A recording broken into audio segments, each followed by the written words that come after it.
feed here. Connecting the Connecting live live. video. Going over here, connecting the live video. So this is the CRYP, right? Or no, this is that's CRYP. Okay, Yeah. so we're going to click live. Hit it. No, you didn't do the title, Mom.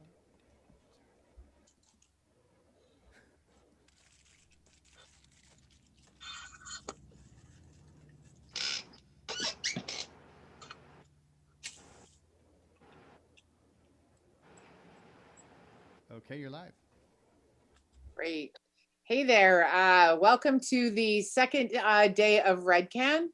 It's last night's panel was amazing, and I'm so appreciative for the artists.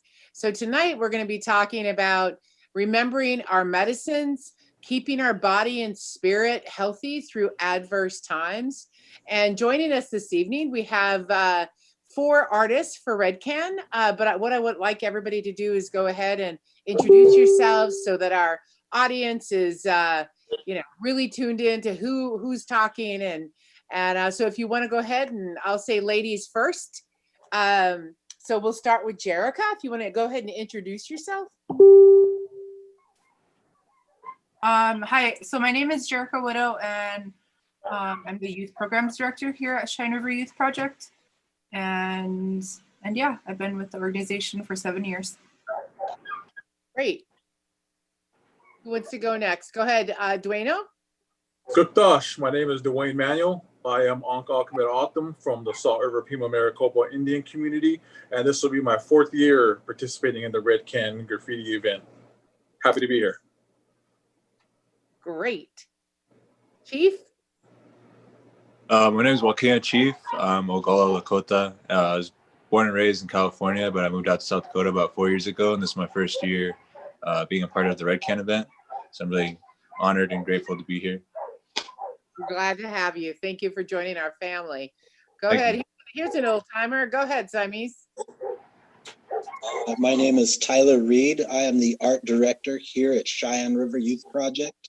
I have been participating in RedCan since the first one in 2015 as an artist, and that is my moniker as Siamese. Excellent. Well, welcome to our panel this evening. I'm so happy. I said this last night, is one of the things about RedCan is all the energy and the companionship and the friendship and all the things that are happening. So I'm really missing it. But when I see your faces, I get so excited. So it's really great to have you here, and thank you for joining us this evening. Today, we're talking about remembering our medicines. And I think that especially during this time of COVID, and there's so much division and there's so much happening across the country. And what I'm seeing with Indigenous folks is that they're really starting or really going back and delving into learning more about medicines, or just relying more about their Indigenous medicines to help us through this global pandemic, but also just to help us through and get us through just all the trying times that we have these days. So I'm kind of want to know about, when I'm talking about Indigenous medicines, what does that mean to you? How do you incorporate Indigenous medicines into your life? Maybe Jerica, you can talk about how medicines help you in the work that you're doing with young people. In fact, all of you, I think, could go ahead and answer that, add that to your responses for me. But go ahead, and I'll just go ahead and I'll start with Siamese. We'll go backwards this round. Okay. Well, I guess I have a little bit of a different perspective on how I incorporate Indigenous medicines. I myself am not an Indigenous person. However, my family, my wife, my children, my mentors, my good friends are Lakota peoples. So I have used some of these Lakota medicines to enrich my life.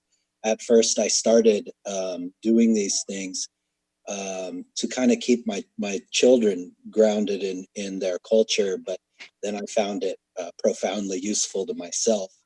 I do not consider myself to be a religious person in the organized religion sense, but I find that incorporating the act of smudge into my daily routine at the start and end of every day has really enriched me as a person, made me more thoughtful, because it provides that time and that space for me to really get out of my usual routine and my frame of mind and think of others. You know, when you send prayers to Creator, you spend time focusing on those who you feel deserve some of that attention and some of those good thoughts.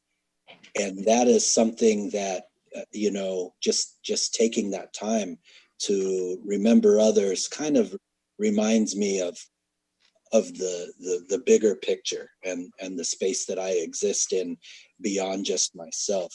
And so that has really been a major way that I have incorporated indigenous medicines, and specifically, you know, that particular act of smudge and prayer into my own daily routine and my life, and how that's enriched me. Good. Well, thank you for that.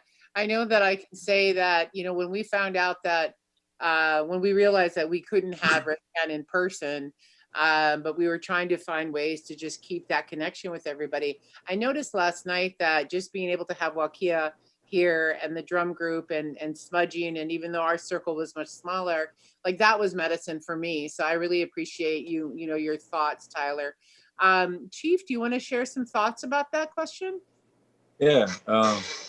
So I was raised like semi-traditionally, I guess, with like traditional values and stuff. And so my parents always taught me that water is like a medicine, and to always treat it really sacred, because it's really like one of the key ingredients for life. And so like my dad, every morning he would get up and he'd get a glass of water and he'd pray with that water. And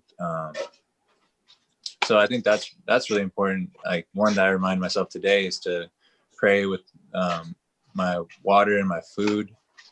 And also, like when I would get sick, my mom would give me echinacea, and I didn't know that was a traditional medicine. She used to give me echinacea extract and put it under my tongue.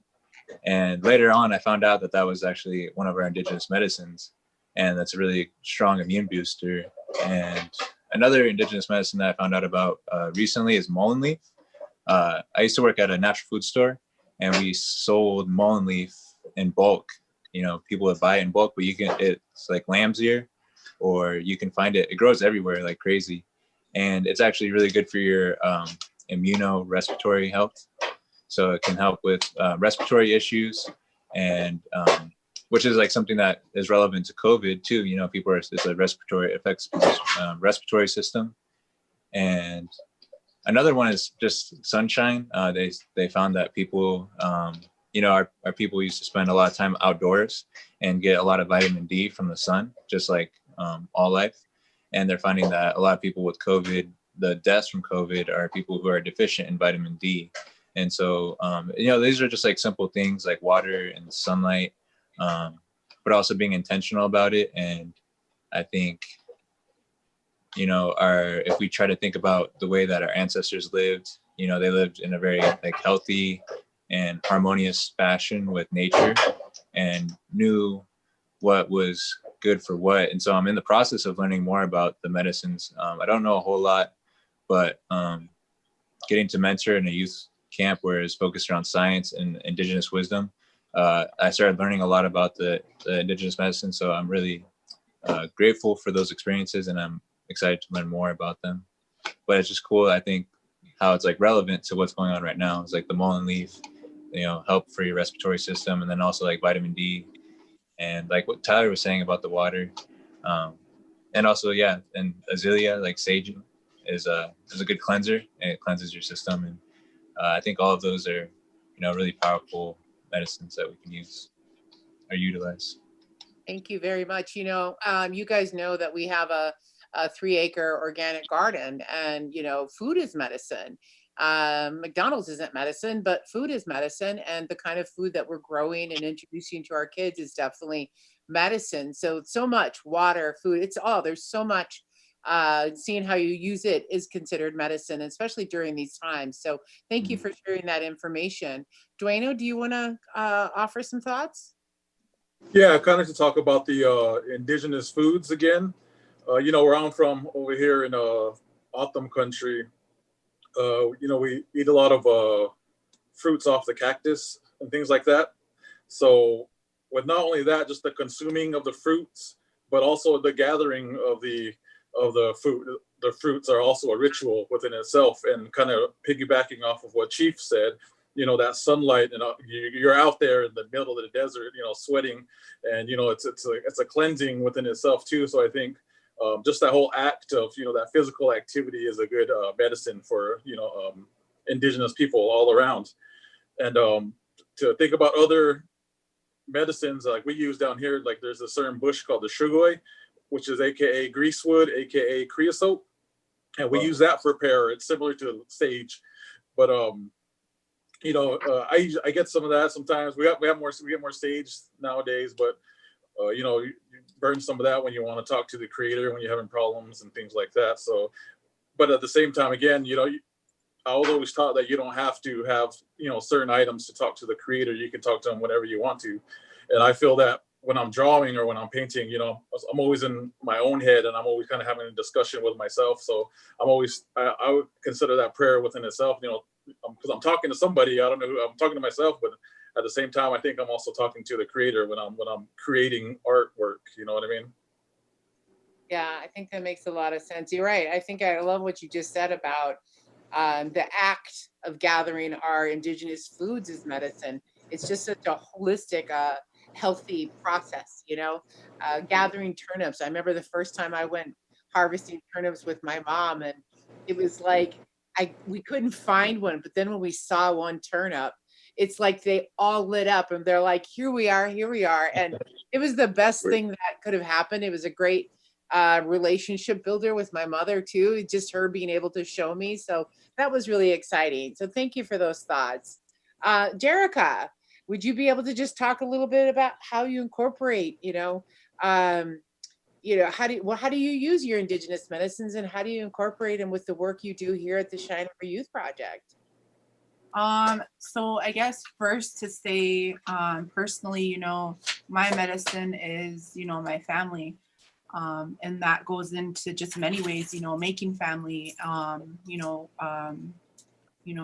some of your friends as family, and having, those Hupa people that are, like your family too, and just being able to gather around all these people, that love you and you love them, and being able to go to these people for advice, and even, within your work life, and, having all these kids that you build relationships with. I think that's one of the main reasons why, I love CRIP so much and my job, because, you get to do just that. I come from a really, really big family on both sides of my family, my mom and my dad's side. So, growing up, it was never just, me and a couple cousins. It was like, a whole gang of us going somewhere or following somebody. So it's really cool to have that here at your job and be able to, make these kids your family and see them, interact with each other and learn from each other, and just all these different things that come into play whenever you're interacting with people in general. So I would say that's my medicine, and yeah, just the kids in general, like they have all this energy that from the crazy things that they say to, some of the things where you have to help them out and problem solve with them. So the kids as well. Well, thank you for that. I think it's for me too. I think during COVID and this whole process, and just not being able to, for a while, we couldn't have the kids here, and it's really been stressful for us. And I think we realized just how much the kids are medicine for us as we do our work. So just their absence has been really, really I don't want to say stressful, because sometimes them being here can be stressful too, but I just feel like we just realized how much they bring joy to our life, medicine to our life. And earlier, before, when we were preparing for the panel, we were just talking about like what our ideas are about, indigenous medicines. And Jerica said there's just so many ways to look at it. And one of the things that she brought up was, she said, you can look at Lakota men and their long braids in their hair. And she said, that's medicine. So I think that this topic is just so broad and so big. And I really love the fact. So I love all your responses. And I thank you for sharing that. And everybody who's watching, the millions of people who are watching, feel free to go ahead and ask your questions. We have somebody that can run them into us and ask our panelists. So we'll go ahead and continue as those questions come in. That'll be great. So the next question I have for you kind of goes a little bit deeper. Feel free to go as deep as you like, but we were just thinking about the creation of art. And as you're getting ready to create something, whether that's a mural for RedCan, or maybe it's a mural for your community, or maybe it's about missing and murdered Indigenous women, or Black Lives Matter, or about immigration policies and that kind of thing. When you're getting ready to prepare, like, what is some of the process that you can kind of relate to medicines that help you prepare? What kind of space do you get into for that? We can start with Dueno this time if you'd like to. Okay. I think it kind of goes back to what I was talking about before, how you're having that conversation with yourself. Like for me, preparing for RedCan, what I try to do is I try to consider the community as a whole. What will they like? What will they not like? What's acceptable? What's not acceptable? How can I go about this in the most respectful way that I can? Me as another community coming into another community to do some work for you guys. I feel that it's a process that takes a while. Whether you're just sketching, you're going through preliminary sketches, or you're just talking to yourself, like thinking. Those are the kind of questions that I think about when I'm preparing for an artwork. And so my thing is just about respect. I ain't gonna go into another community and disrespect people, because that's not how I was raised, and I think that's not how a indigenous tribal person should do it. We should have respect for each other's spaces. So that's pretty much how I go at it when I'm creating artwork. And like I said, that's that prayer, that talk to yourself. You're trying to get some answers out. So that's how I go about it. Great, thank you for that, Chief. So I think just the act, like painting graffiti for me was always like a release, sort of. I'd have some really like toxic emotions, or just some really hard emotions that I had difficulty dealing with, and I didn't know how to express it. And so like a general kind of discontent with society as a whole, feeling like unimportant, or feeling like as Native people or Indigenous people, that a lot of times we feel like we've been forgotten or we're ignored. And so those are some of the things that I struggled with, or having like hate and resentment. And so as a teenager, graffiti was a way for me to express myself. Just the act in itself was me saying I'm not okay with the way that the world is, even though it wasn't acceptable or whatever. But it was a way for me to get all that stuff on my chest. And I've later found other ways to to handle those emotions, so that I don't have to go out and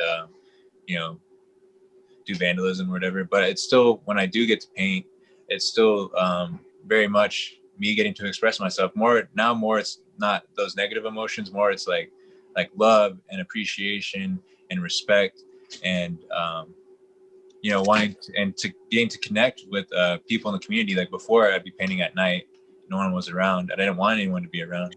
But now when I go out and paint in the community, having connections and seeing the community members and getting to talk to them and have conversations with them about what I'm doing and my intention, and just getting to hear their feedback is really cool. And feeling accepted. It's been a good healing process for myself, to feel accepted and to feel recognized for my talents and abilities. And Dueno was saying, you know, just the act of creating, you know, you kind of get in that kind of space, and then you start looking into nature, and you see all of creation, and it's just art. You know, to me, nature is beautiful and it's art.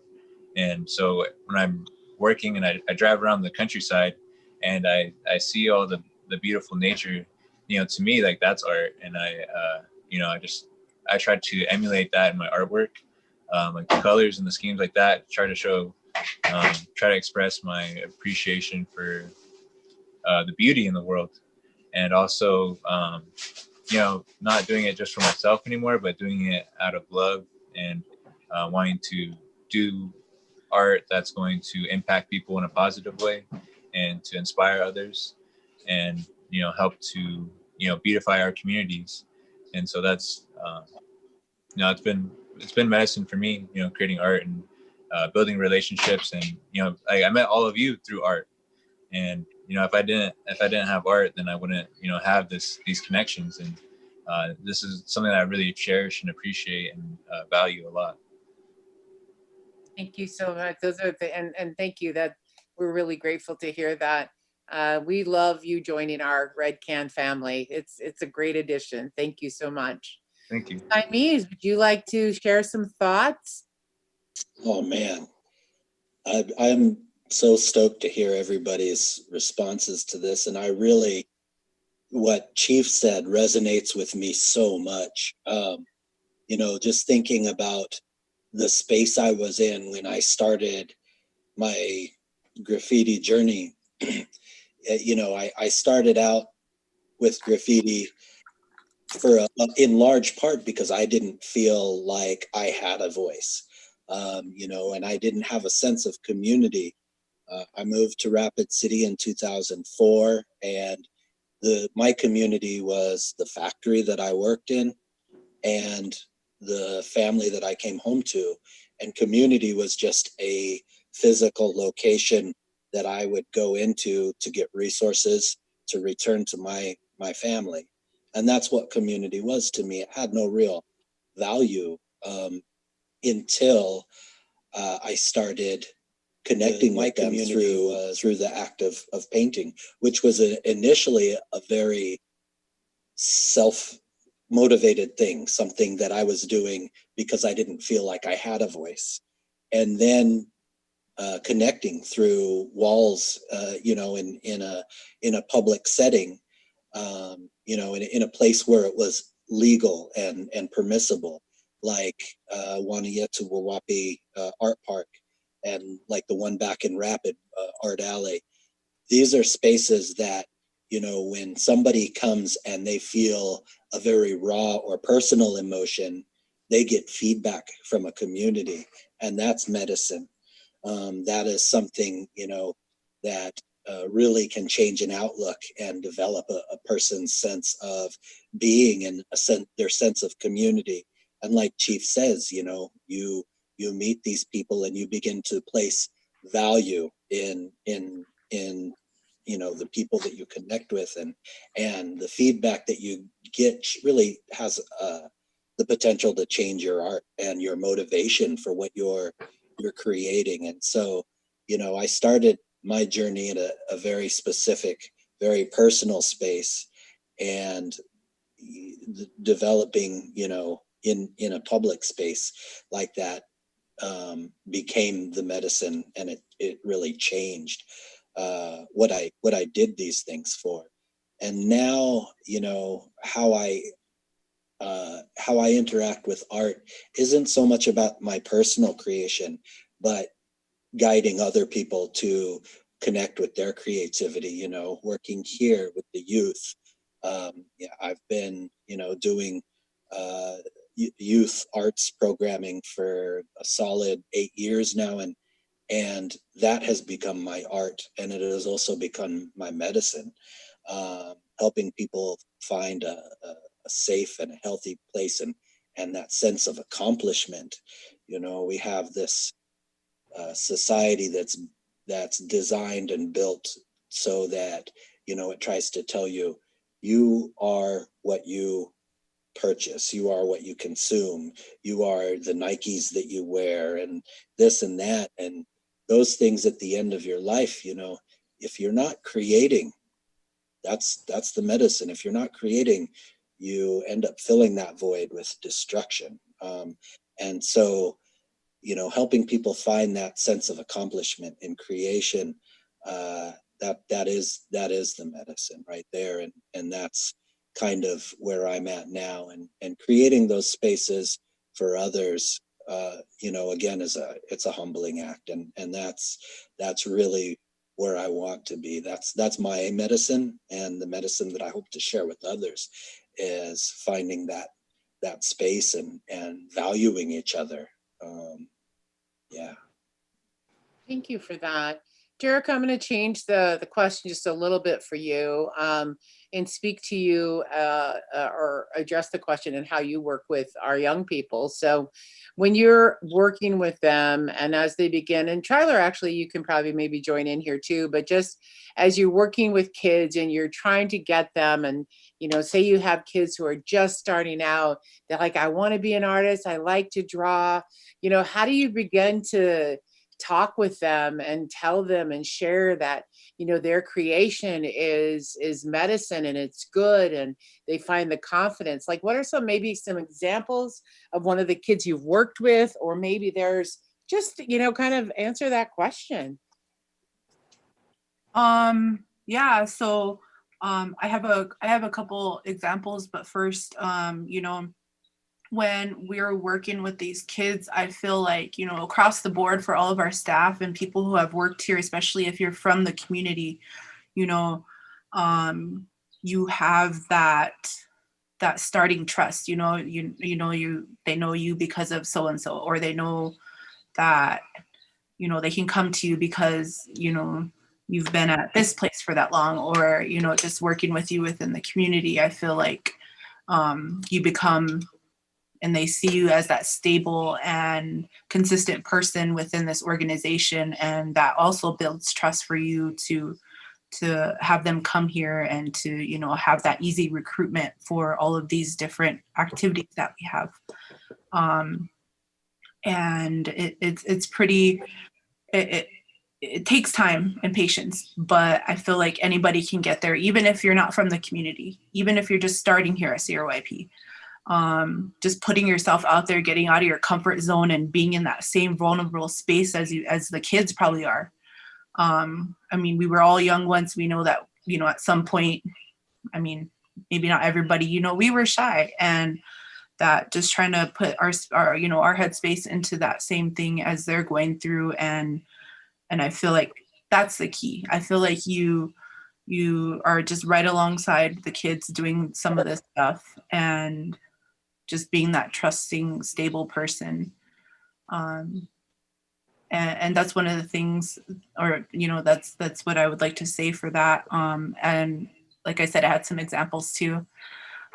So one of the examples is that there was, we started public speaking, and it was a training, and this kid, he said he's never going to go outside, and he's just not going to talk to anybody and keep his hood on. And I put this out on my social media before, so and I got really good feedback.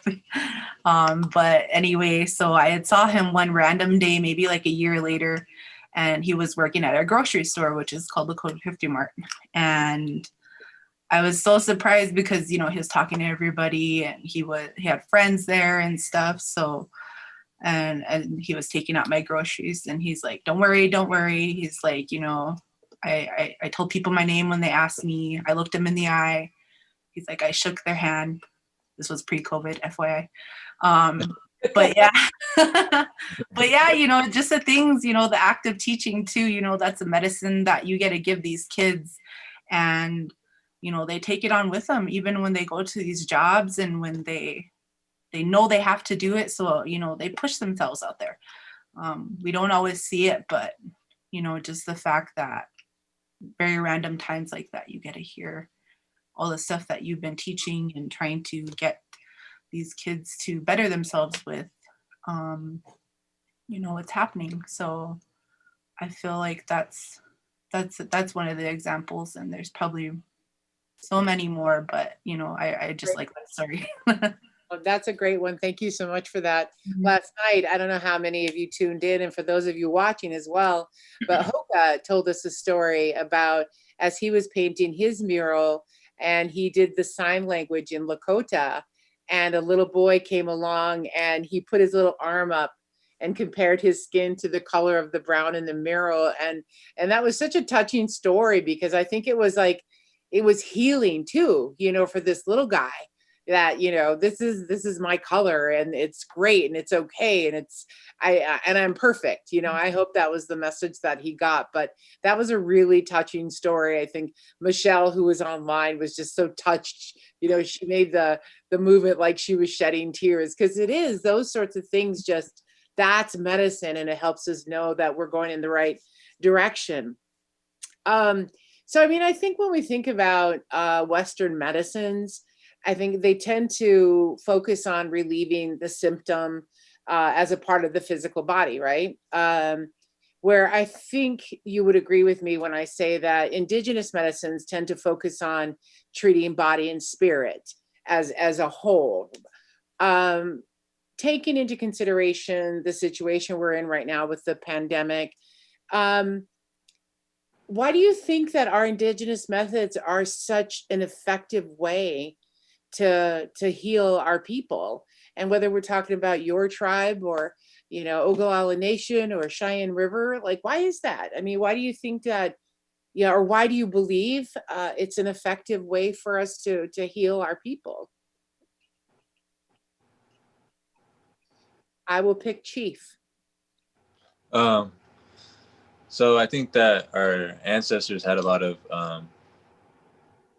knowledge that science today is just catching up with. You know, the recommendations for what people should be doing is, you know, eating healthy, going outside, exercising if they can. I was doing like workouts in my house. It's kind of hard, like not going to a gym or something and being able to work out with all the equipment.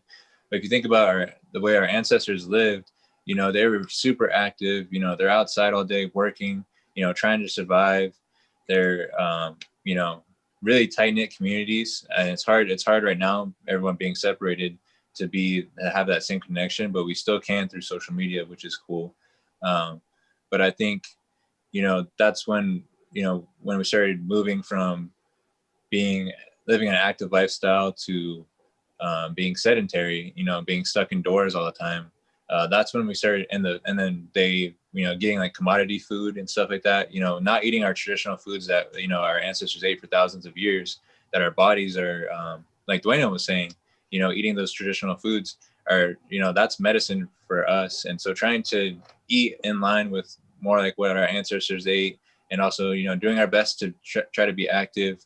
I think, you know, preventative medicine, like you were saying, that, you know, Western medicine a lot of times just focuses on dealing with the symptoms. And I've heard it said that that's like trying to chop down a tree by chopping out the leaves and not, you know, going to the root of the problem. And so I'm a big believer in preventative medicine. So, you know, that's just, you know, trying to do your best to take care of yourself and live healthy and in harmony with, you know, your body, because, you know, it's kind of just, you know, you're not your body, you know, you're a soul, and your body is, you know, just kind of like the vehicle, and you kind of got to take care of it and maintain it. And then you know, we start eating all these processed foods and stuff like that, and that really takes a toll on our bodies, and that really hurts us. And then, you know, living, you know, a civilized lifestyle where we're indoors all day, you know, that takes a toll on our body too. And so I think, you know, just trying to have that, what I try to do is to try to have the thought of thinking about how my ancestors lived and try my best, because it's not, you know, I don't think that I could really go back and live it exactly the way that they did, but, you know, trying my best to try and live as close as I can. And then if I come up short, then I can, you know, rely on Western medicine or what have you, to treat those ailments.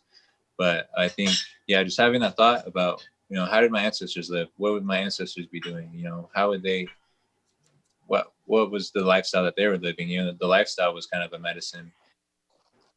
I think that's pretty, my response as you were talking is just, wow, that's pretty thoughtful.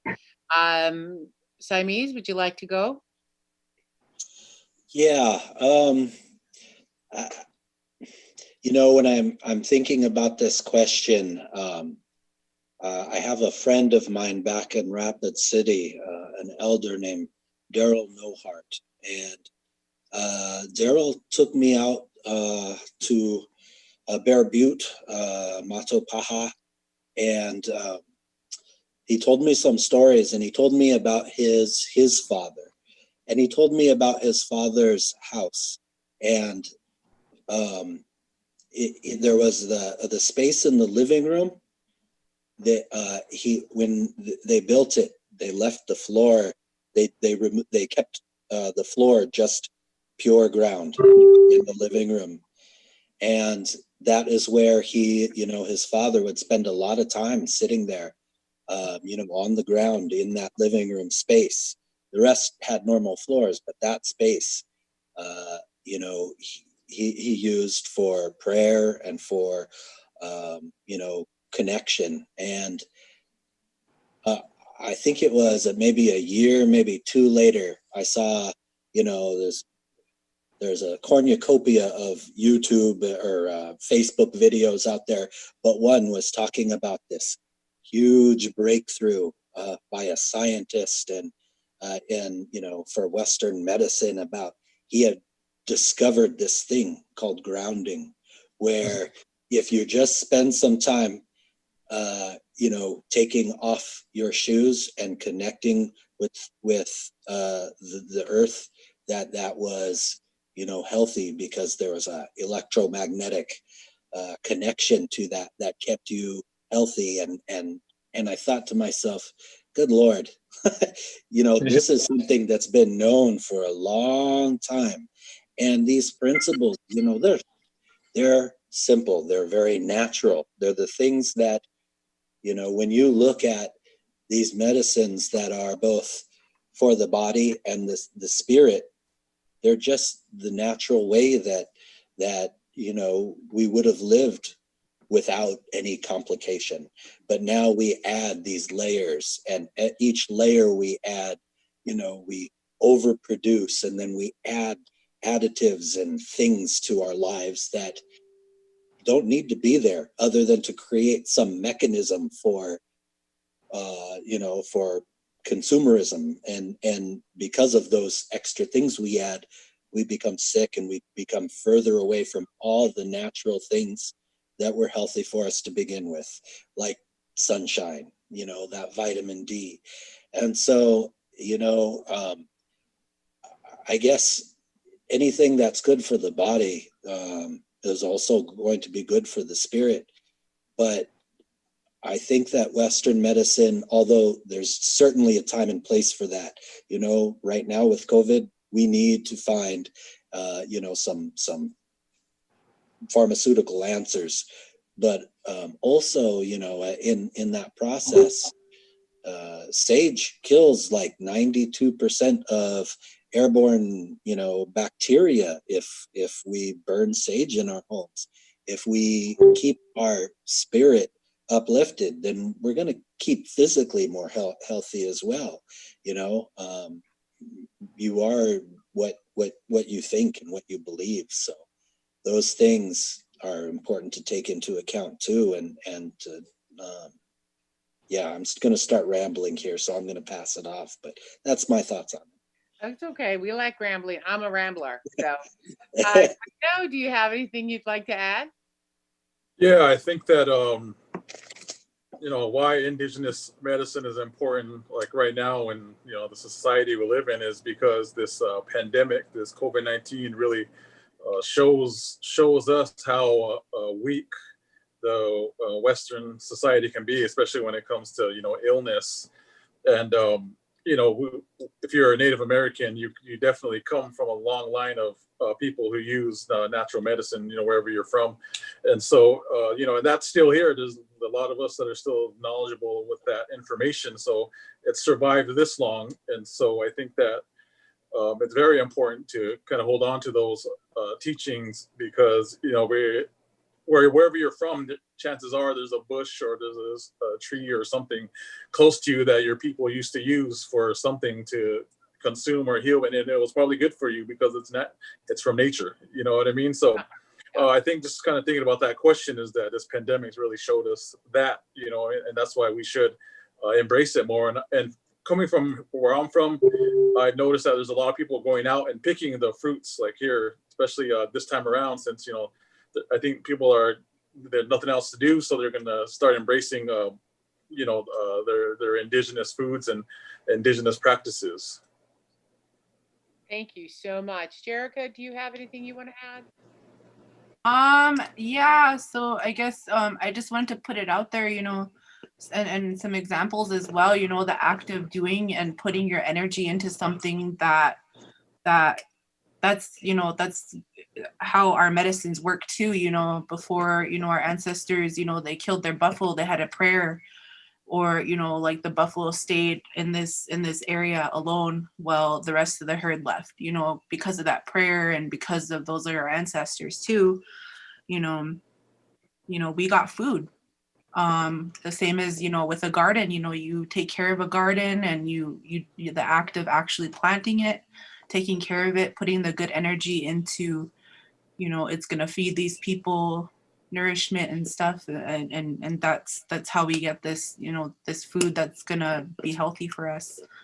So I feel like it's those two things that you put into your life, and that's how you know, our medicines are working for us and indigenous peoples too.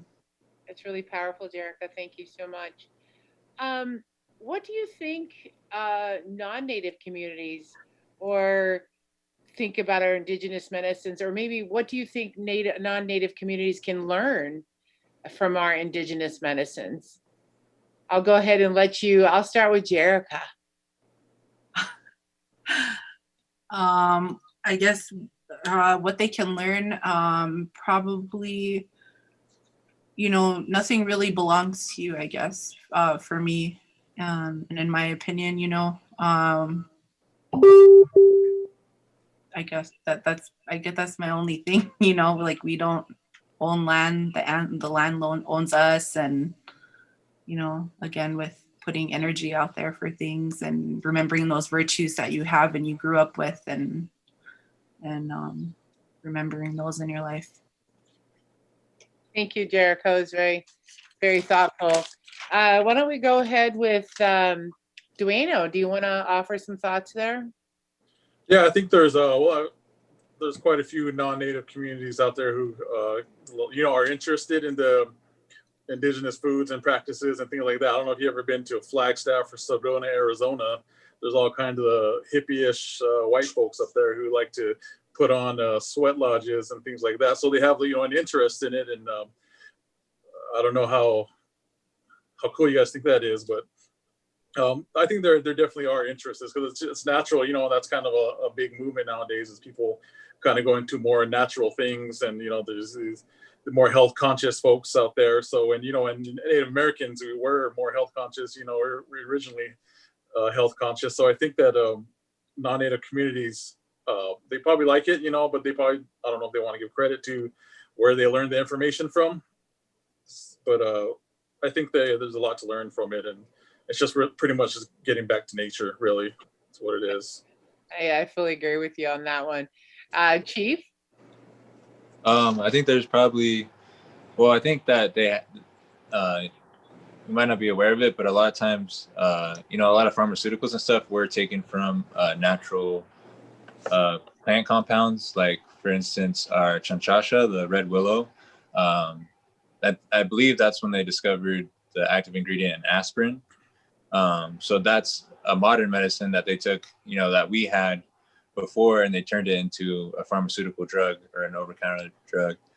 Also, I think what like Jericho was saying about when we would harvest the buffalo, also when we'd harvest our medicines, that we would, you know, give thanks and give appreciation for and pay respect to the life that we're taking, whether it was an animal or whether it was a plant. If you've ever gone harvesting with an indigenous person, we're always, I mean, this is the way I was raised, was that you're always supposed to offer something when you harvest a medicine or a plant or something like that, or an animal too.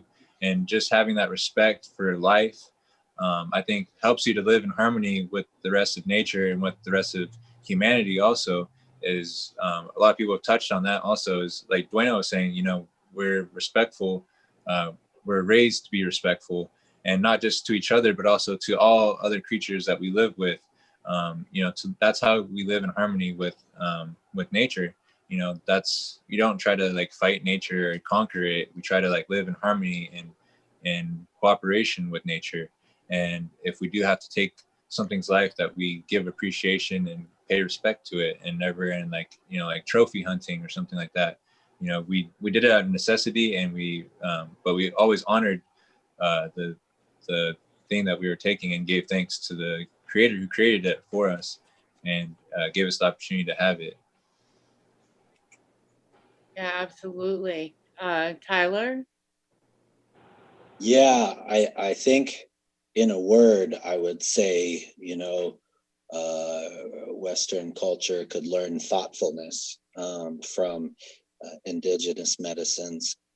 You know, at a past workplace, I worked with a school of medicine, and they would offer a humanities class to their aspiring doctors to kind of encourage empathetic thinking.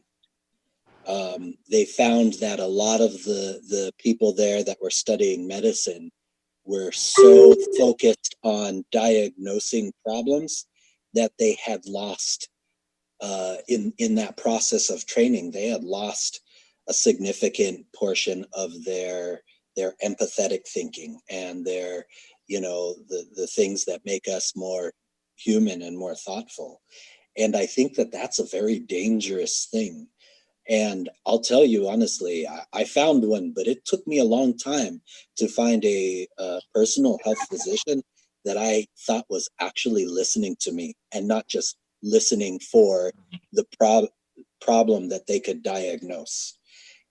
And I feel like that's a really dangerous thing about Western medicine. And I feel like reintroducing that sense of thoughtfulness and that humanity aspect, you know, just reconnecting the person and the spirit with the medicine is something that, you know, we could all learn from indigenous ways of medicines. Yeah, thank you so much for that. You know, I think one of the things I'll share my thoughts is that, you know, one of the things that I love so much about being Lakota is that, you know, we really do have a respect for plants and animals and Mother Earth. And, you know, I've learned so much from people, my mother, my grandmothers, my people that I work with. I work with a group called Native American Food Sovereignty Alliance, and they're amazing. So I've learned so much about them. It's really strengthened my knowledge, which I really love. But I think there's also something else, and you guys can give me some feedback if you like, that we need to recognize that sometimes there's cultural appropriation. There's non-native use of those plants. For example, maybe sage, and then it becomes something that everybody wants to use, which leads to a, you know, scarcity of some medicinal plants. You know, one of the things that we need to remember, and that was the one lesson, for example, my mother taught me, was when we went out to dig the turnips, you make sure you put it back so they grow again. So, you know, that was one of the first lessons that I learned. So I don't know if you guys have any thoughts about that, with because I think it's a natural evolution of that question about non-natives in our medicine. So if anybody has any thoughts, if you don't, that's fine too. But I just think that's an interesting conversation that we need to have.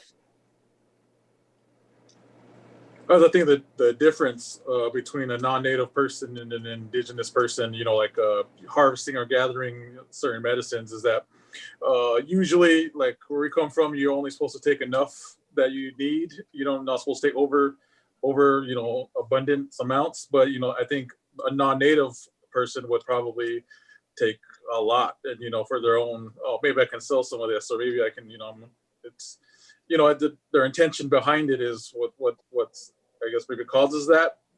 well, you know, we were just supposed to take as much as we needed for the time, and then wait for it to grow and come back in the next season or something like that. So that's the only thing I can think of right now. Okay. All right. Chief, do you want to add anything? Yeah, I would. I really like what Bueno said. I think that's super important. Is only taking as much as you need.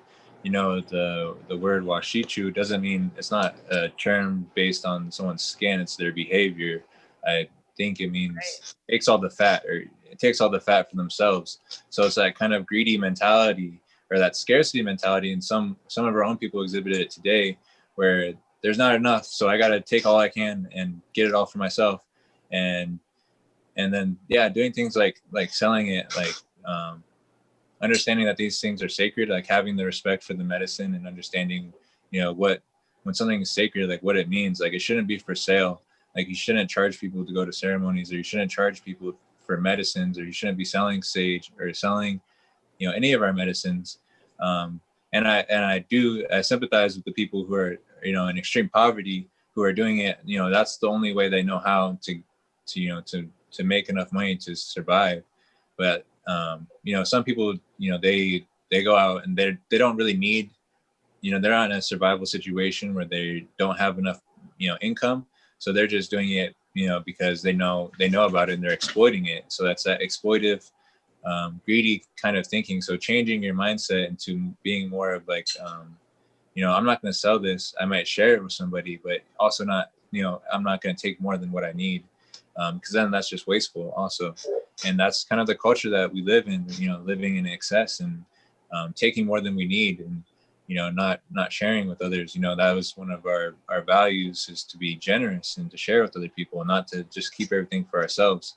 And so that's what really stood out about us, about like Western society's behavior, was we saw that, we recognized, you know, that was one of the main attributes was, you know, being selfish and greedy. And, you know, that's kind of how we clashed, because that was kind of the opposite of the way that we were. And so I guess, you know, really trying to instill those values and communicate those values, and also demonstrate those values to others would be very helpful. I think that, you know, we can lead by example, and also, you know, doing things like this, you know, sharing what we know, and, you know, the information that was passed down to us, or the knowledge that was passed down to us with other people on a platform like this. I think that's really helpful. Yeah, that's all I have to say. Thank you. Jerica? For me, I guess just in addition, you know, the whole just teaching in general, you know, even if somebody is a non-native, that you instill that just the protocol of everything, you know, and trying to come at it as an education way, instead of saying, you know, unless it really does come down to it, you know, for when you do have to scold somebody about how it has to be. You know, only take what you need, offer tobacco, or, you know, prayer. Yeah, that would be what I'd say. Okay. Tyler? Yeah, from the perspective of a non-native, I think that this is something that, you know, I have spent a lot of time trying to learn, kind of that balance between a sense of valuing a culture and their practices, and appropriating it.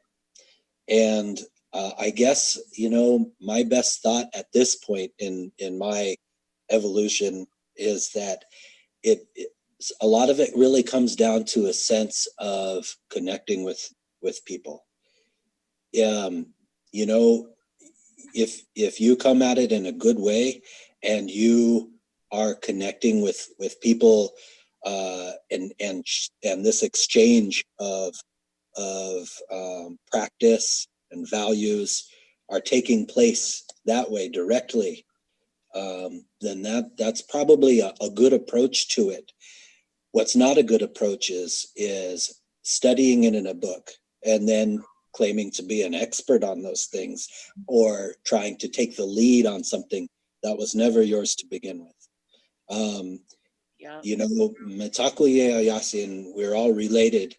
And so those medicines, you know, I hope that they are shared with everybody, the natural ways of being, and a return to healthier practices.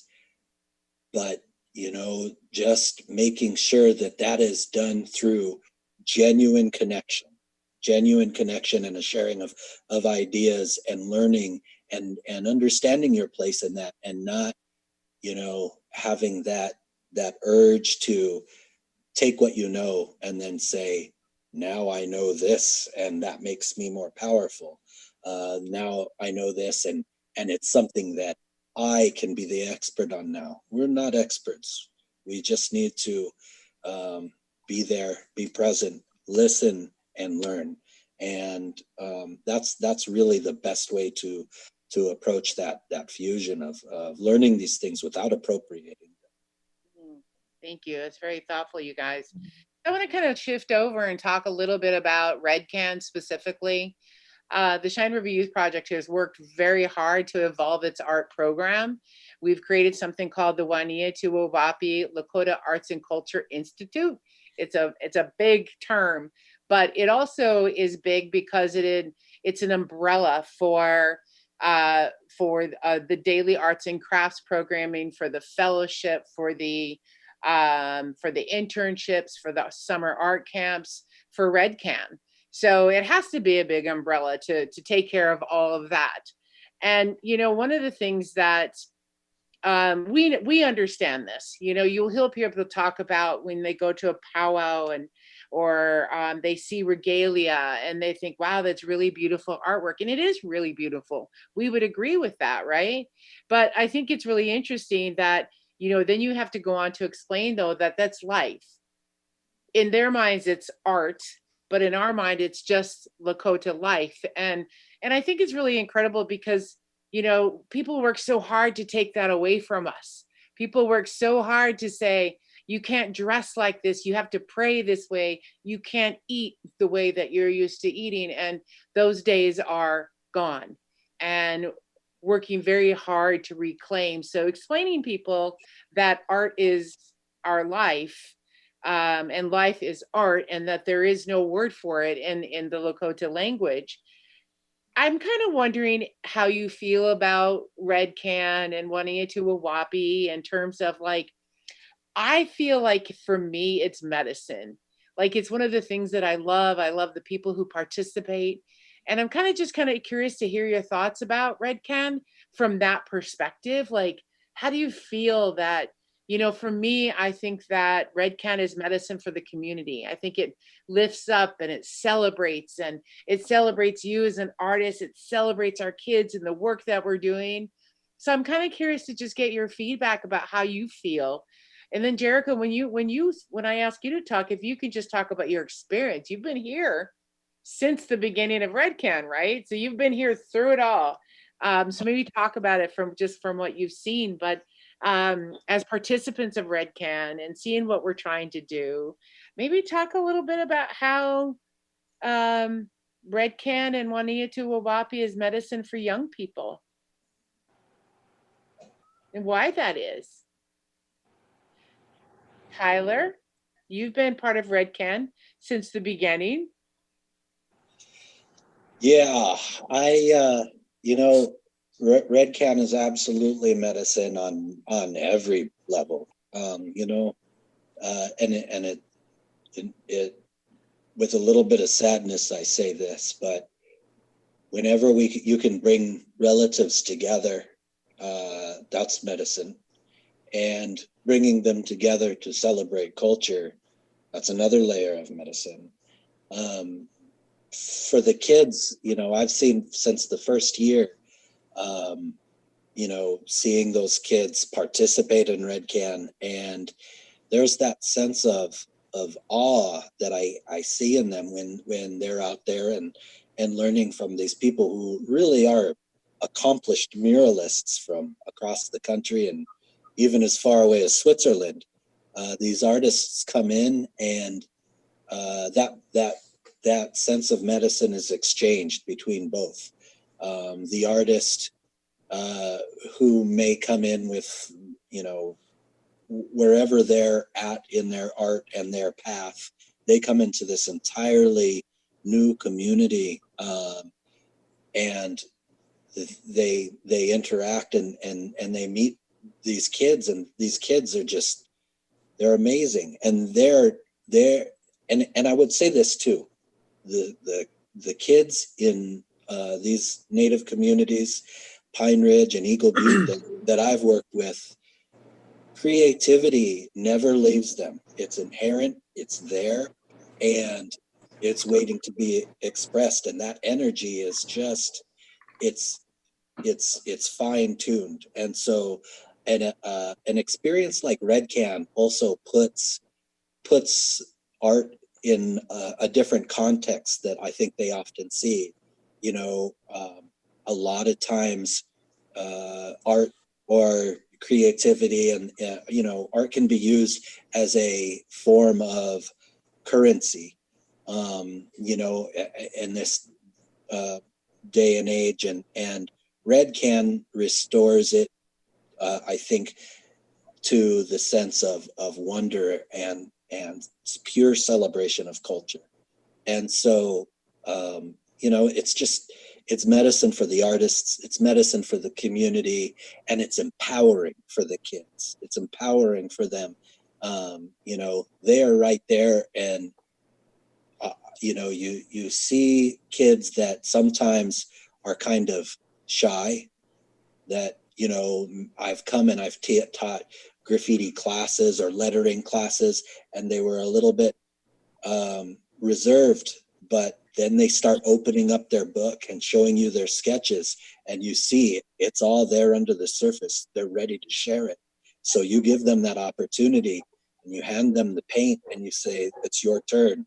They're going to go for it, and in a way that's really humbling as an artist, really awe-inspiring, and you just step back and think, wow, that's the next generation. Do you have any specific examples? And I'll ask the same to all of you to add that. Do you have a specific example about how RedCan has been good medicine for you? Like something that just clicked and you just felt it? Oh, there are so many examples. Every year I come away from some of those, and it's never, the funny thing is, while at home, I would say that moment of good medicine is me empowering myself through the art. But every moment that I can remember, that was that click for me, was something where I experienced it with somebody else in the community.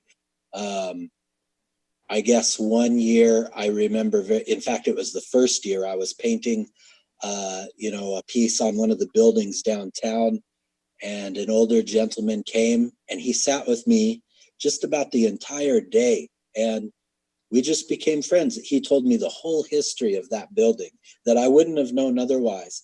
And he told me about how it first was a bowling center at one point, and all these different things, and that he had actually worked at it at one point.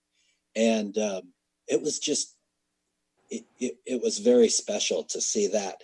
And that was reconnecting that person at the time with all the decades of memories of that space, reconnecting them to a building that had been kind of closed down for many years and had kind of fallen into disrepair, but we created something beautiful out of it. And in that time, he got to share all his memories, and so that was good medicine for both of us.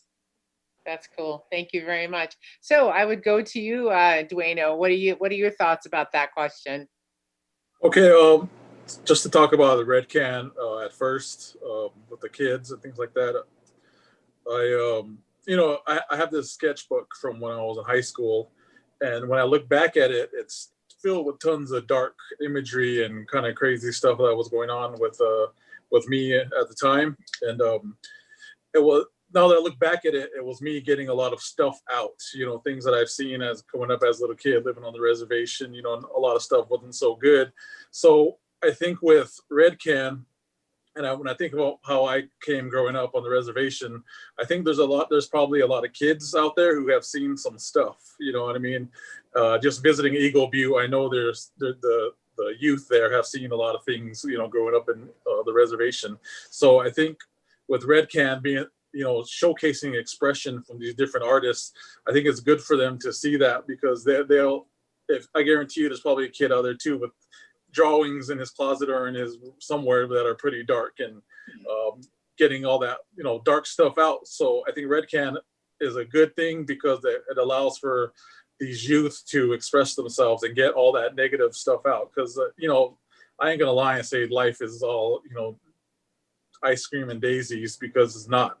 And you know, living on the reservation, there's a lot of crazy stuff that happens. And so you know, in the RedCan and Eagle Butte, I think that it's good for them to see that, and it's good for them to know that they can let stuff out. And as being a teacher, you know, working with youth, there's always those parents that are always concerned about their child because they're doing a lot of skull drawings, or they're doing a lot of bloody stuff, or, you know, things like that. And I always tell them it's okay. It's good that they're getting this stuff out, as long as they're not keeping it in. You know, later on they might do something with those drawings, they might manifest it somehow. But I think it's good for them as youngsters to get all that stuff out, because, you know, it's like medicine, you know, you get the good stuff in, you let the bad stuff out. And so RedCan, I think, you know, there's tons of youth that will stop by the walls, and they'll come and look, and they'll ask you questions and things like that.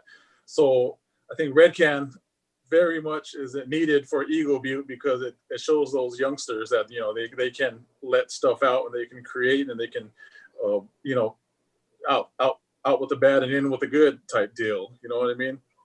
And as far as like how moments I've had at RedCan was, I always look forward to the conversations I have with the local, I call them the crew, the guys that just walk around, you know, hang out, and they come and they talk to you for a while. And like how Tyler said, they kind of just hang out on the wall and just talk to you. But I've had just tons of conversations I had with them. You know, they like to joke with you and stuff like that. They like, hey, you missed a spot, or like, hey, what's that supposed to be? And that doesn't look like something or whatever. So it's always kind of fun to have those conversations, but they joke with you, they laugh about it, and they you know, carry on with their day. So I think RedCan, as far as that goes, that's what I take away from it, is having those conversations with the local community members. That's really great. Thanks for that. Erica?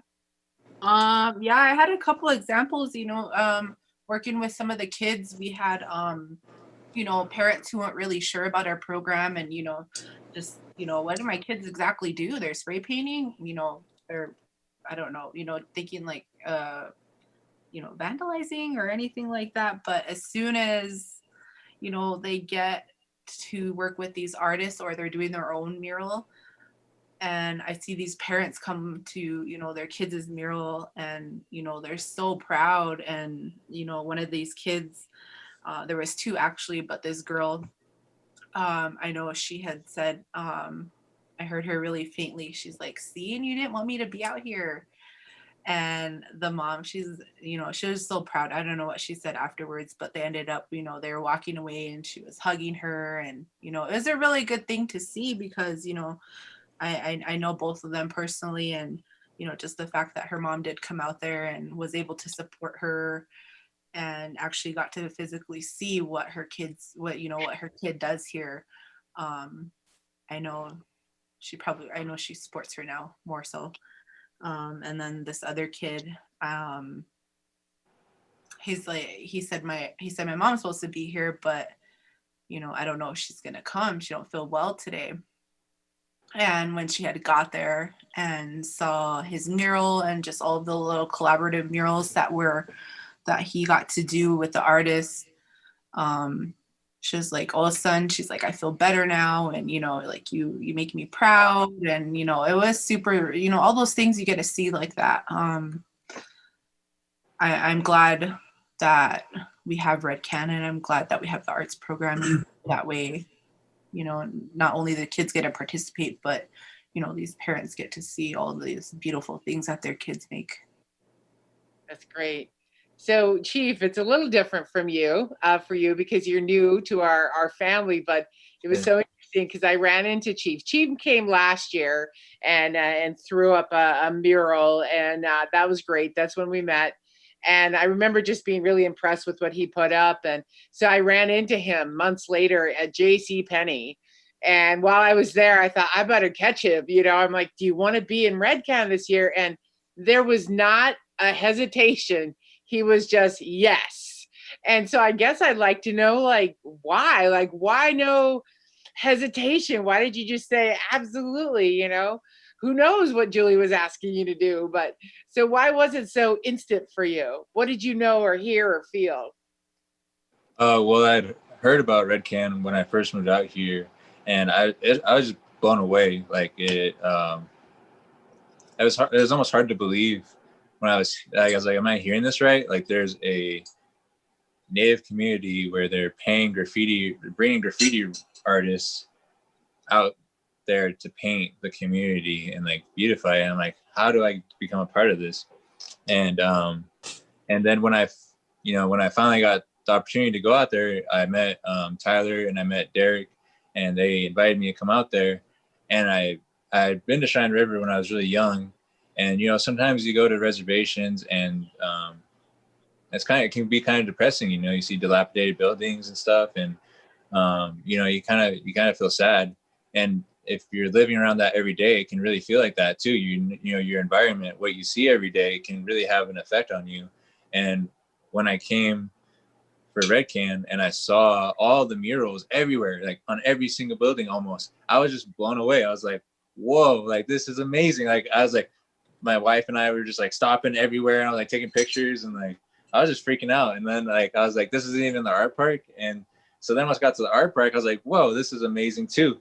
Like, so an example is like when I first found out about graffiti, I watched Style Wars, and I was like, I want to do this. I knew that's what I wanted to do. And, you know, it's kind of like every kid, you know, kind of draws on the wall with crayons and stuff. And then they get told no, and they get scolded, and, you know, you're not supposed to do that. But I found out about Style Wars and graffiti, and I was like, dang, that's amazing. Like I was always kind of into art, but I wasn't. But graffiti was kind of like, you know, I grew up kind of like around a lot of gangs and a lot of violence and stuff. And, you know, growing up, all I wanted to be was a gangbanger. And that was what really saved me from, you know, gave me a way out. You know, there's a lot of different ways out, but that for me, graffiti was mine. And I found that there's a common theme amongst a lot of my graffiti writer friends is that, you know, they grew up really rough and they were into gangs, and you know, it's all around them, and it sucks you in. But they found this way to get out, and it's kind of acceptable because it's kind of like illegal, and it's kind of has that criminal aspect, but also it's really creative and creates that same kind of, you know, tribal community that we're all looking for, which is what gangs are, you know, kind of thriving on. Is, you know, we have that, you know, community. We're, you know, tribal. We're kind of like warriors, you know. But what I thought was really cool, you know, and then I found out about graffiti, and I was like, where can I do it? I was asking my mom, like, where can I go paint? She's like, I was like, can I paint over there? She's like, no, that's not your property. And I was like, can I paint in the street? Because I saw, like, you know, the markings on the street with spray paint. She's like, no, you'll get in trouble. Like, that's illegal. I was like, well, where can I paint? And she's like, I don't know. Like, I was like, so I convinced her to take me down to a bridge. Anyways, that's another story. But anyways, it's another story. But what I think is really cool is that same experience that you're doing for the kids in Eagle Butte is you're exposing them to graffiti, which was my escape from gangs and all that kind of stuff. And but you're exposing it, but you're also giving them a way to do it. Like here's the paint, here's the wall, you can go paint here, like you can express yourself. And I think that's just amazing. I think that's it was medicine for me because, you know, I've gone through a lot of legal troubles for graffiti and been persecuted and told it's bad and it's wrong and been shunned and shamed for doing it. But here it's like, you know, this is like beautifying the community, making it a better place. You know, just, I'm like, man, every time I talk about Eagle Butte, I'm just like, man, it's awesome up there. It's amazing. Like, you gotta go see it because it's beautiful up there. You know, all the murals, all the art everywhere. And, you know, that just totally, you know, gave the whole community a makeover. And then also, you know, giving the kids an outlet. Maybe they won't choose to do graffiti, but at least giving them the option and exposing them and showing them, you know, like, hey, like there's these successful guys who, you know, made a living or a career out of doing this, and you could do it too if you want to. You know, there's other avenues that you can do, and you can show them, you know, those avenues also, but just exposing them to different things and cultures. And, you know, I think that's just amazing. I think that, you know, that might, you know, I think 10, 15 years down the line, we'll hear a lot of stories about, you know, the youth saying that that's what saved them, or that's what, you know, kept them from going down the wrong path, you know, like the black road, you know, kept them on like the red road, or, you know, that's what it did for me. And I know that that's definitely going to have that impact on the community, and, you know, save a lot of kids' lives, and, you know, or just make their lives better. Yeah, exactly. So I want to just tell you real quickly, you know, when we embarked on this journey, introducing graffiti to the community, you know, of course, as an organization, we had our reservations, but, you know, I thought, you know, there's just this really interesting coming together of graffiti and Lakota culture and captivating the interest of kids but RedCan became this so much more to community. You know, after the first year and the murals went up and we were preparing for the second year, you know, RedCan was only going to happen one time. And then it came, now here we are in our 6th year. But so we were downtown and we were painting over the murals, and it was in that moment we learned how much appreciation people had, because they were driving by and they were yelling at us and saying, "You suck." I appreciated, you know, being told I sucked so much in my life, because I thought, wow, you know, that's the feedback I'm looking for. And now I've heard it so many times that it's a daily reminder of who we are and our power. And it's so much more than art. You know, it's storytelling, it's reconciliation. It's just so much. And I think that we've established that it is also medicine for all of us. I think the one thing that we get is we get a lot of requests from people. You know, how can we introduce similar programming, whether it's about CRYP or maybe it's about RedCan? You know, do you have any advice for us about how we can do that, how we can grow RedCan, or how we can bring it to other communities? Um, you know, I'd love to hear your thoughts about that. Maybe your idea is that, nope, we shouldn't do it. That's okay too. But I would just love to hear from you about what you think, you know, because it's interesting to think about, you know, now we're broadcasting in 8 states. I can see us next year having RedCan on the ground, but still broadcasting all over. So I think, you know, the pandemic has kind of made us adapt. We were talking about that last night. So it's really fantastic. So, you know, when you think about RedCan and you think about the requests that we get, and I know I've talked to you, Dueno, about how can we make this happen in your community, but I guess just some feedback about that idea. I'd love to hear it. Dueno? Oh yeah, I think RedCan or something like RedCan or even RedCan itself, I think it is important for other communities to have something similar or have the same thing happen wherever that is at. Because talking about community as a whole, we kind of, I think we keep kind of referring back to this word community, and I never met any indigenous tribe or person who wasn't, you know, didn't come from a community, not about all community, you know, let me rephrase this, you know, majority of all native tribes are pretty much community based, correct? You know, it's all about survival, it's all about togetherness and working together. So I think RedCan, when we talk about this medicine, I think RedCan, the healing factor with RedCan is that it's community based. You know, everybody's doing their part, and it's like when I look at RedCan from afar, it's like a bunch of little ants. You know, the volunteers are doing their thing. Julie's directing us, and you know the painters are taking their role on by painting and making these, you know, these large works of art. So everything's like a machine working together all at once, making this happen. And there's a sense of fulfillment in that when I look at it, to be part of this community, this RedCan community. You know, there's some fulfillment. It feels good in your heart. And, you know, Jerica talked about that, how she felt good when, you know, with their family and the kids.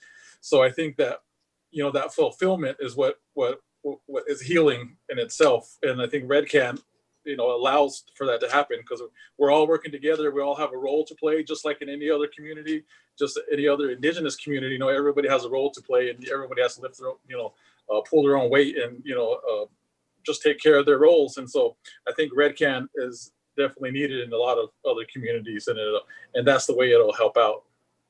Awesome. Chief, what do you have for us? Well, I would say that, yeah, I've heard from a lot of people in my community, they're like, how can we do that? Like they really want it because, as Indigenous peoples, if you look at any of our traditional stuff, like anything from our clothes to our houses to like our musical instruments to our utensils and stuff, it all had art on it. Like nothing was plain. And that's one of the things I hate the most about going into cities and stuff, or going to places where it's just blank walls and it's just boring and ugly. And that's just, like they have native museums just of our clothes and our instruments and stuff to show off, all the beautiful colors and the designs and everything. It's something like so intrinsic to us that, to live in these communities where there's not a bunch of art everywhere is kind of, depressing for us.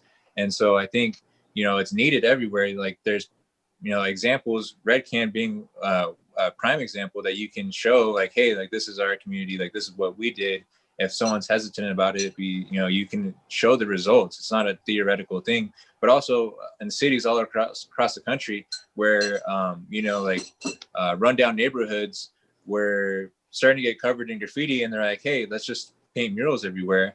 And like Art Basel, or just any city you go to, they're gonna have an art district, like the Rhino District in Denver. They have these communities that were kind of run down, and now it brings businesses, it brings people, and it really, it brings life back to the community. The businesses want to be there, people want to be there. So then, this place that was all run down and empty, and there weren't any businesses, there was no livelihood, there weren't any people. Now they're like the most awesome parts of cities. There's art everywhere, there's cool businesses, there's cool restaurants and everything like that. And so that can now cities are paying a lot of money for people to come and do that, to have that effect that that street art and graffiti can bring to to reliven a community. Whereas before it was seeing like the opposite effect, like, oh, graffiti makes a community worse. But it just never got to the point like what you're talking about when you're painting over the murals or whatever. People were upset. It's like that there's a natural progression to graffiti that starts out with the tag, and someone's like, oh, they got away with the tag, I'm gonna go do a throw up. And then, oh, they got away with the throw up, I'm gonna go do a straight letter. Oh, they got away with doing a straight letter, I should do a piece. And so there's this natural evolution that never gets to happen in a lot of cities because they have a buff, like what you were doing was painting over the art. That never gets to happen. So then it just stays in the infancy stage of tagging or throw ups and stuff like that. So it never gets to progress to that level where, there's this beautiful murals. And so now people are just skipping that whole step and just saying, paint murals on this wall, paint murals over here. And then it has this amazing positive effect of where people want to be around that, because no one wants to, stare at a blank wall all the time. They'd rather see someone's creativity and their expression. And it's just, it has such a positive effect in so many ways that I can't even sometimes comprehend or even explain. Yeah. It's really interesting because since I became involved with RedCan and graffiti, and I've learned so much, a blank wall catches my attention, and I just can't understand why it's blank. I mean, like, oh, I know who could paint there. I do that kind of thing. So, Tyler, would you like to offer some thoughts? Oh, yeah. So I think I'm going to touch on kind of the dark side of what, kind of feeding off of some of what Chief said.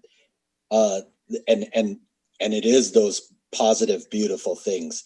But when I think about specifically RedCan and recreating that, each community is different. And I think that Indigenous communities can recreate RedCan in a successful way. But if I'm being totally honest, I'm not sure that all communities can create the special thing that is RedCan. And the reason why is the way that other communities kind of operate. So Native communities, they're sovereign Native nations, and they do things their way. And these murals, they build up and breathe life into the community without some of the negative aspects that also occur when other communities like Denver do it. So I had the opportunity to attend a Crush festival in Denver in the Rhino district. And there's so much to love about that experience and what they've created. You know, that's a graffiti festival as well. But there's a dark side to it too that I learned when I talked to some of the members of the community and some that had gotten pushed out of the community. And that revolves around gentrification, which is a kind of an age-old thing. You have a community that is in disrepair and it is struggling. And so there's not much value in that space. And so the creatives, they flock to that area because it's somewhere that they can live and it's somewhere they can afford and it's somewhere that they can create. And when they do that, they breathe this life, you know, artists, they breathe life into the space. And then other people see that. And unfortunately, how, you know, another city would interact with that is the vultures come in and they say, okay, here's how I can make money off of this thing. You know, they've made it cool. Now I'm going to buy up the property, make a fancy condo and kick folks out. And so people get displaced. So realistically, you know, I'm not saying that no community or communities outside of indigenous communities should have art. All communities need that, but it's a very tricky dynamic to recreate a RedCan. A RedCan really is focused on uplifting the community without the other aspects that get, you know, when you're in Denver, you know, in the Rhino district or one of these spaces where they're actually, you know, they're removing graffiti from the utility boxes and then they're paying artists to make that graffiti again in a plastic wrap that's anti-graffiti proof. It's weird. And so, you know, it's creating some jobs for some, and, you know, it's just, it becomes a very strange animal. So I think that every community needs to approach the creation of something like RedCan and introducing a lot of art or creativity into a space in a different way. RedCan, you know, RedCan is powered by Native culture and Native communities, and that's what's going to keep it special. For, you know, I can see Pine Ridge having a RedCan. I could see, you know, the Navajo Nation having a version of RedCan. I can't see RedCan in Chicago yet, but maybe that's my small thinking. Who knows? So I guess that's kind of, I had to take a dark turn with it because I started thinking about that, like, very honestly. How do other communities create RedCan? And I guess the answer is you need to be about that life. So. Yeah, I gotta start getting Tyler to think bigger. So I'll be having a workshop for him just to think bigger. But, you know, we are going to wind up here really quickly. But I think what I wanted to do, I'm not ignoring you, Jerica.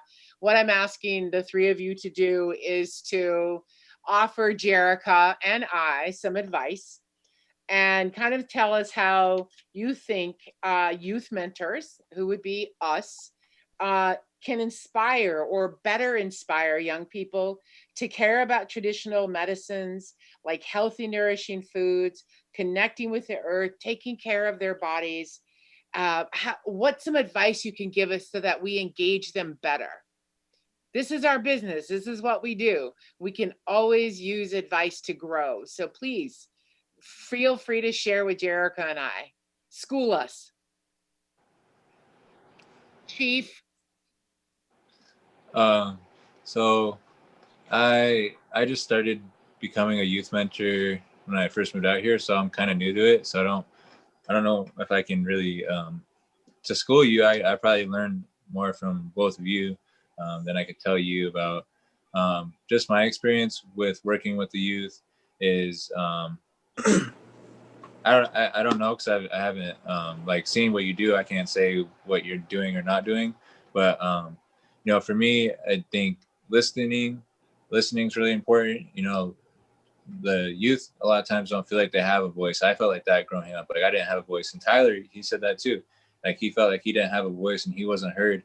And so having a place, you know, that encourages you and that's a safe space, I think that's super important. What you're doing already is amazing. I can't tell you, like I haven't accomplished any of those things, so I can't tell you you should do something better. But I think listening is super important, and I really admire what both of you have done. You know, committing yourselves to doing this work to help these kids that, you know, the world's forgotten about, and you know, so many youth on the reservations have been forgotten, or people on the reservations in general have been forgotten. And so, you know, instilling in them that, you know, you have value and you're important, and just showing it, you know, by creating this space for them and putting all this work and energy into them, they feel it more than what someone could say to them. They see what you're doing, and they can feel it. They appreciate what you're doing for them, that someone actually cares about me and I'm important enough for someone to do this for me. And then, you know, listening to me on top of that, and, you know, and hearing me, and you know, that just shows a lot of care. And I don't know, I think listening, you know, for anyone out there, not just you two, but you know, anyone out there, you know, children get ignored, or they're treated like they're not intelligent, or that they can't understand things. And I think that approach to speaking to children like, you know, like adults, with respect, and, you know, and honoring them and protecting them, watching over them, and showing them by your actions how important they are and how much they mean to you is what Cheyenne River Youth Project has done. And I think I'd say keep doing what you're doing, because it's amazing. And I don't know, I'm really inspired by both of you. Thank you very and much. Everyone. Dueno, words of wisdom for us? Yeah, I think my really only advice when working with these youth is to just, you know, keep it real with them. Don't sugarcoat stuff. Just, you know, tell them, like, for instance, the negative side effects of something, like, you know, living a healthy lifestyle, you know, taking advantage of these natural medicines, or else this will happen. You know, like for me growing up, I had a grandmother who was, you know, diabetic, and she had like a lot of limbs cut off. And so seeing that really, you know, then seeing other people in the community, from my grandmother's friends that with like limbs cut off due to complication with diabetes, you know, not living a healthy lifestyle, that, you know, that really played a role. And once I got sick with diabetes, and, you know, thinking about all that, it really made me turn my life around and think about how I was living my life, and starting to, you know, think more healthier. So I think, you know, just being straight with those kids, and, you know, like having them, you know, that's what our, you know, like our traditional stories, you know, a lot of people think these our traditional stories are just like real majestic and all fantasy, but they're really brutal. There's a lot of violence. There's a lot of dark stuff in our traditional stories, and they were there to, you know, scare us to living a positive way.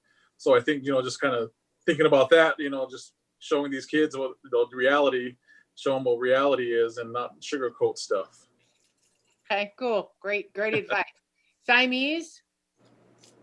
I'm sorry, I'm a little bit distracted. There's a giant beetle in here running across the floor. It's kind of freaking me out. Eat it. It's protein. It won't eat you. It's okay. You're okay. All right. You're going to have to. I'll send Michelle in to take care of it. Thank you. All right. So, you know, I'm going to reiterate what Chief said. I don't think that there's, I over the last year working with the two of you, as I've learned, that's what I've done. And I found that I come from a kind of a different approach. I think that one thing I've learned from this place is that kids do need guidance. They need some authority in their life, and someone to give them direction and be firm and consistent with that. I think that there's also a space, and I think that Jerica really exemplifies this sometimes, but there's space to be vulnerable as well.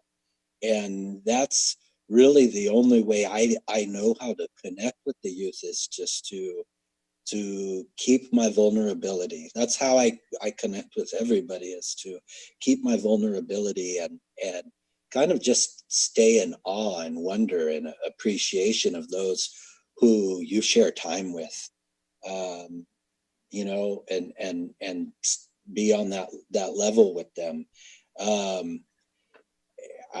I guess that's kind of one thing that guides me, and but yeah, I'm not really in I'm more in the slot of learning things than to give advice about working with the youth. This has been a learning experience for me, and a humbling one, and one I'm grateful for. So Excellent. Well, thank you so very, very much. I think it's Jerica, do you have any words to offer before we close? Just it's been really great talking with you all and just getting your perspectives on all these different things. And yeah, thank you guys. Well, thank you very much. I certainly learned a lot. I think, you know, I've learned so much from all of you. You know, I think I had an idea of who graffiti artists were. And as I've met them and met the kindest, most generous, most loving, committed people, I just think it's a really beautiful experience that I had.